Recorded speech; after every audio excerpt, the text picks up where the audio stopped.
या घडीची महत्त्वाची बातमी आहे। खरं तर सर्वोच्च न्यायालयानं महत्त्वाचं मत नोंदवलेलं आहे। सक्षम लोक राजकारणात नकोत असं सांगण्यात येत आहे। न्यायालयाचा हा निर्णय आता कार्यपालिकेकडे पाठवण्यात आलेला आहे। हा निर्णय गेल्या 75 वर्षांची वाटचाल लक्षात घेता आरक्षणाचा लाभ घेतलेल्या घटकांशी स्पर्धा करण्याकरता सक्षम आहेत असं म्हटलं जात आहे। न्यायमूर्ती गवई न्यायमूर्ती ऑगस्टिन मसिया यांच्या खंडपीठानं हे मत व्यक्त केलेलं आहे। या निर्णयाचा मराठा आरक्षण ओबीसी आरक्षण या विषयांवर परिणाम होऊ शकतो का याची चर्चा आता या निमित्तानं आता होऊ लागलेली आहे।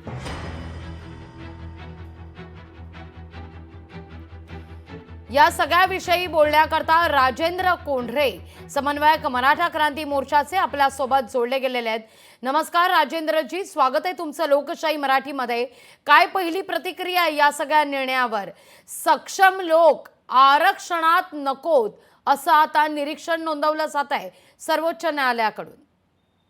सर्वोच्च न्यायालयाने अशा प्रकारचा हा जो निर्णय दिलेला आहे त्याचं स्वागत आहे, परंतु असा निर्णय 2010 पासून माझ्या माहितीप्रमाणे 3 ते 4 खटल्यामध्ये सर्वोच्च न्यायालयाने नेहमी नमूद केलेला आहे।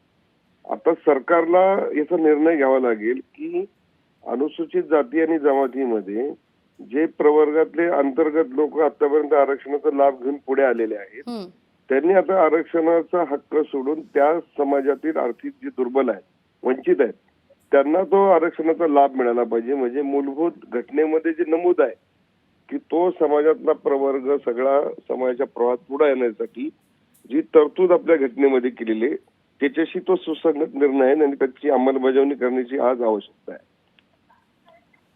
निश्चित। राजेंद्रजी धन्यवाद आमच्याशी संवाद साधलात त्याबद्दल।